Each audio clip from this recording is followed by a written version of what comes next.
할렐루야, 우리 주님을 찬송합니다. 하나님 말씀 공부하겠습니다. 꿀송이 보약 큐티 1년 1독 성경 통독학교. 오늘 2024년 6월 3일 월요일 말씀을 시작하겠습니다. 오늘 우리가 읽을 말씀은 시편 55편에서 58편을 읽겠습니다. 제 설명을 잘 들으시고 그 성경을 읽으시고 기도하시면 됩니다.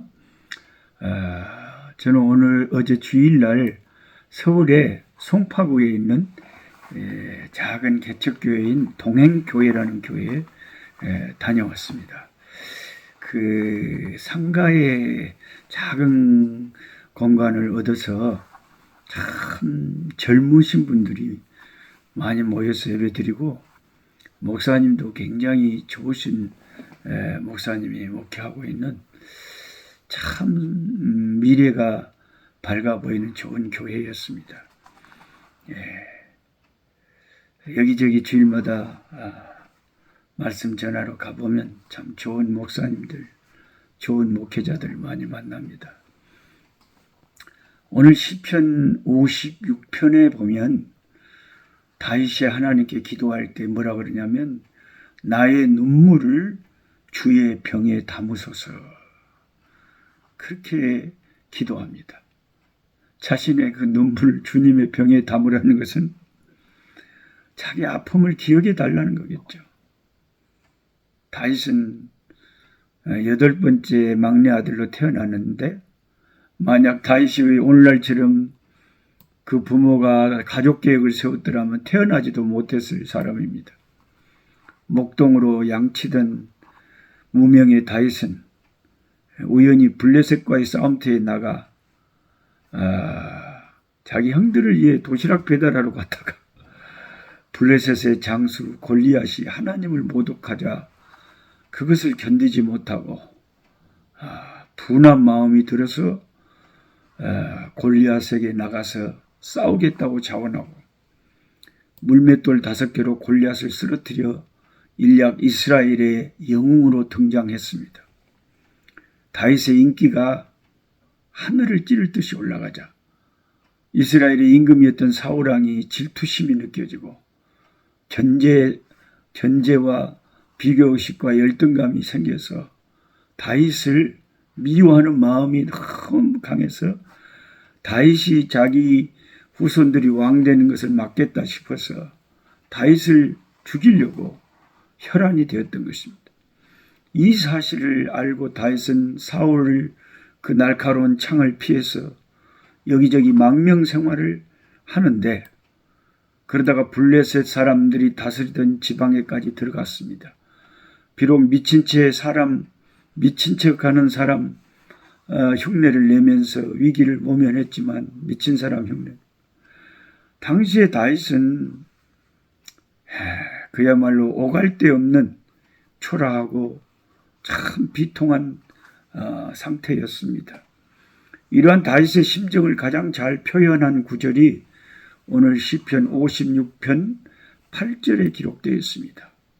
시편 56편 8절을 함께 읽겠습니다. 나의 유리함을 주께서 계수하셨으니 나의 눈물을 주의 병에 담으소서.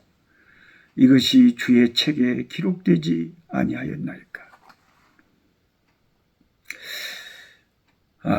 이것이 주의 책에 기록됐다는 뜻이 무슨 뜻인지 이렇게만 번역을 해놓으면 성경을 읽는 우리들은 참 혼동이 되죠. 그런데 다른 번역으로 읽어드리면 좀 이해가 됩니다. 표준 세번역, 원어대로 원문대로 번역하려고 애쓴 좋은 번역입니다. 표준 세번역은 다음과 같이 시편 56편 8절을 번역하고 있습니다. 나의 방황을 주님께서 헤아리시고 내가 흘린 눈물을 주님의 가죽 부대에 담아 주십시오. 이 사정이 주님의 책에 기록되어 있지 않습니까? 나의 이 모든 고난의 방황의 이런 아픔의 삶이 다 주님의 책에 기록되어 있대요. 다 하나님의 섭리와 계획 속에서 자기 인생의 일들이 일어난다. 이런 놀라운 하나님의 절대 주권을 고백하는 그런 고백을 하고 있습니다. 신앙 고백이 진짜 중요하거든요. 마태복음 16장에 베드로도 예수님이 너희는 날 누구라 하느냐 할 때 자기 신앙 고백을 했지 않습니까? 예수님은 그 신앙 고백을 들으시고 베드로의 신앙을 바로 알아보시고 바요나 시몬아 네가 복이 있도다. 복이 있다. 이 진리를 알게 한 이는 혈육이 아니고 인간이 아니고 하늘에 계신 아버지가 너에게 이 은혜를 베푸셨구나. 여러분 우리 신앙 고백을 어떻게 하는가를 하나님이 들으시면 바로 우리 신앙이 고스란히 드러납니다.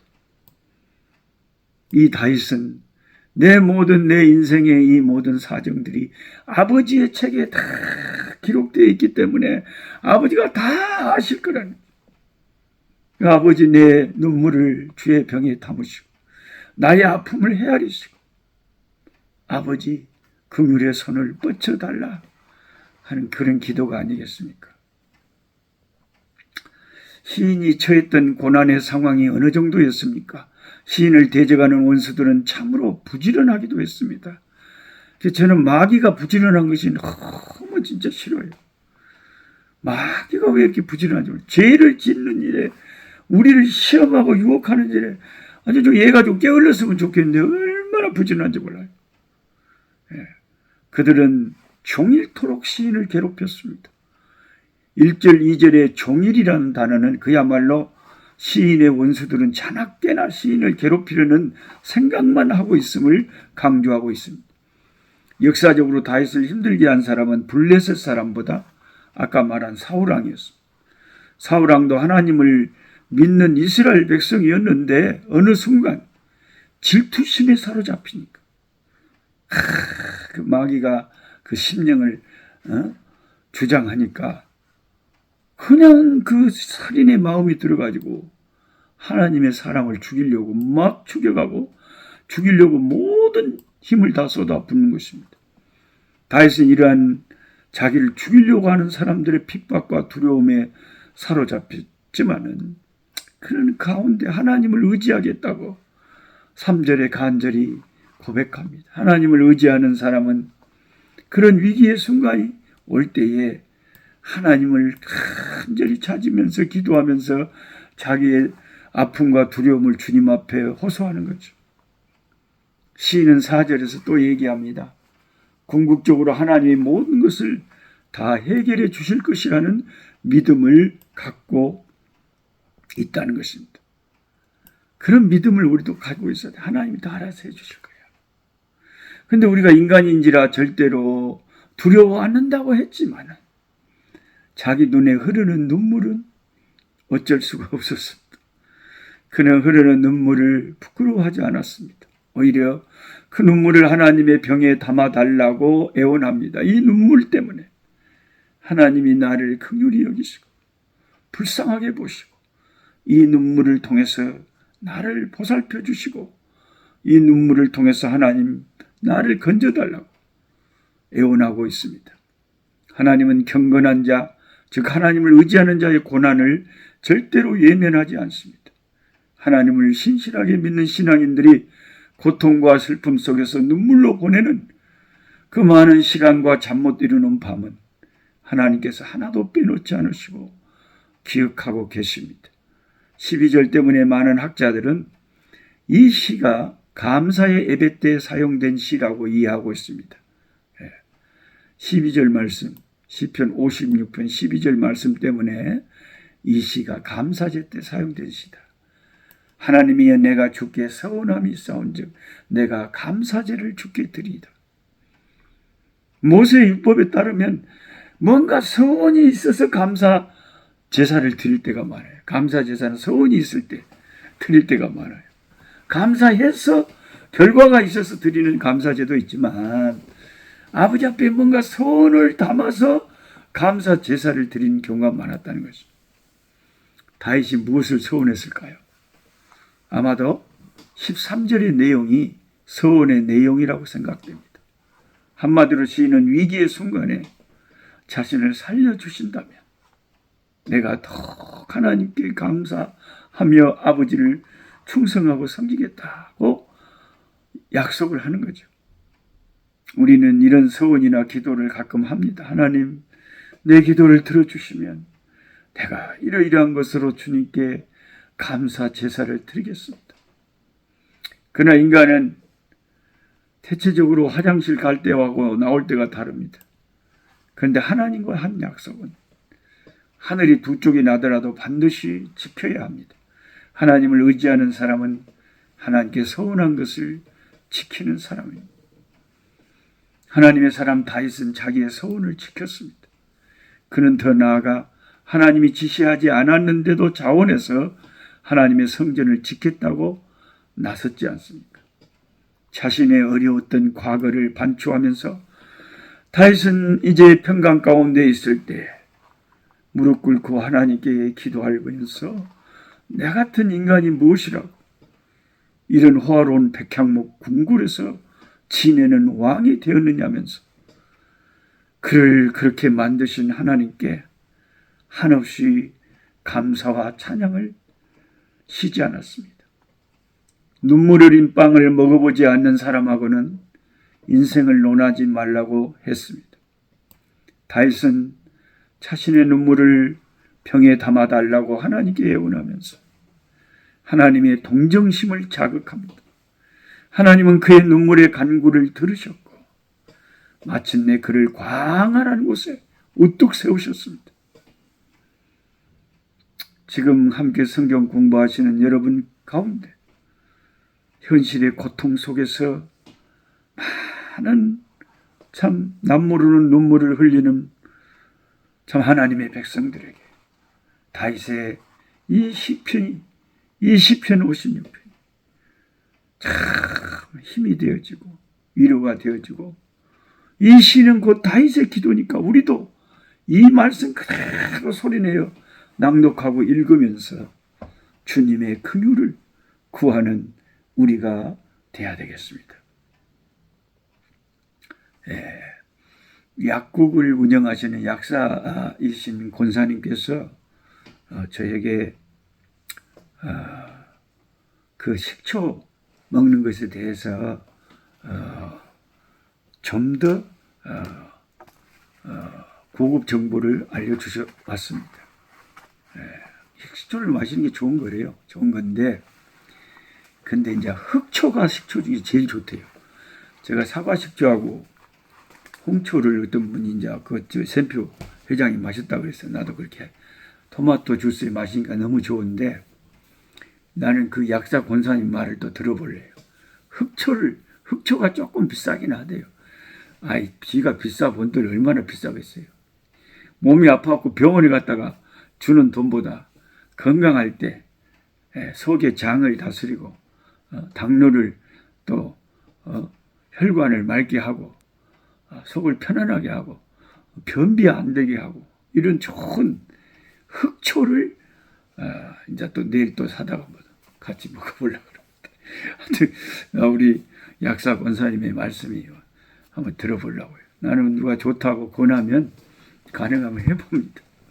여러분도 그렇게 하셔서 늘 마지막에 냉수로 샤워하시고 우리 김상수 목사님의 건강 비결처럼 늘 또 몸을 움직이셔서 저희 처제 최서방 또 처제부 기회만 있으면 이분들은 산을 타요.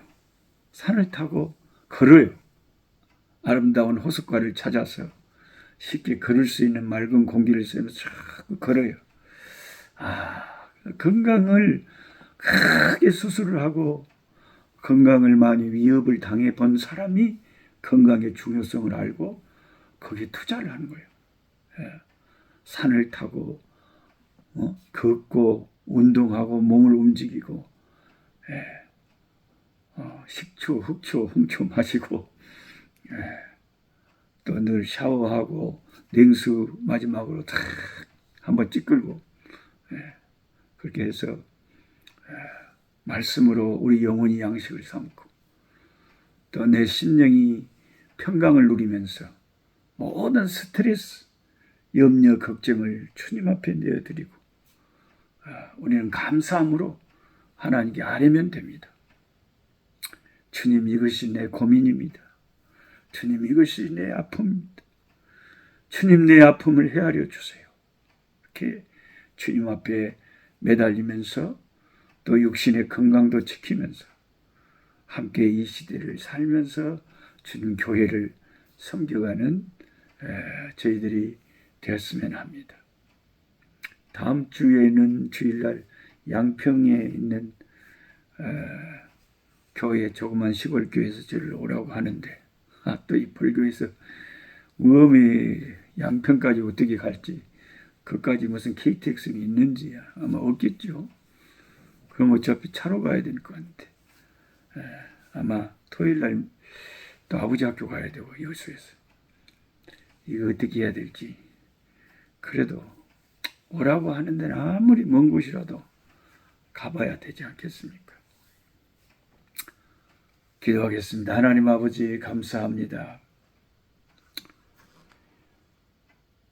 우리의 눈물을 주님의 병에 담아달라고 주님의 사람 다윗이 고통 속에 호소하고 있습니다.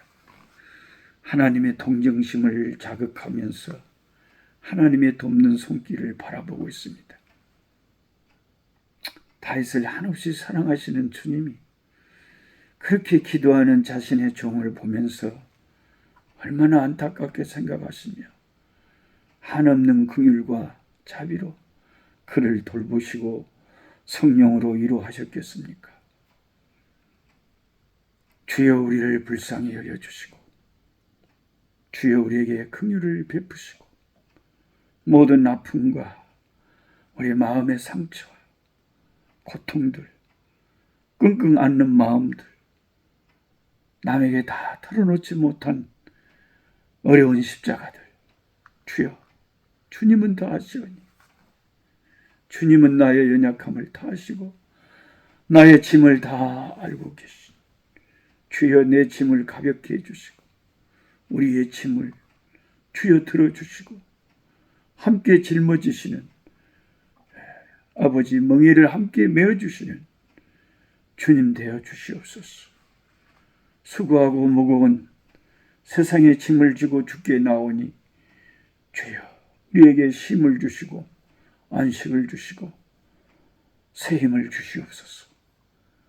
예수 그리스도 이름으로 기도드리옵나이다. 아멘. 약한 자 힘주시고 강한 자 바르게 주 환자 정택함이 주님의 뜻이라.